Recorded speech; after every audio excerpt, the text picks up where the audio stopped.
जंगल में रह जयाम आदिवासी जंगल रखवाला रे।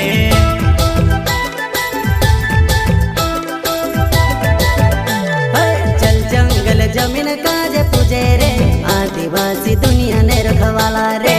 बाप देव खतरी काज पूजे रे आदिवासी सबसे निराला रे।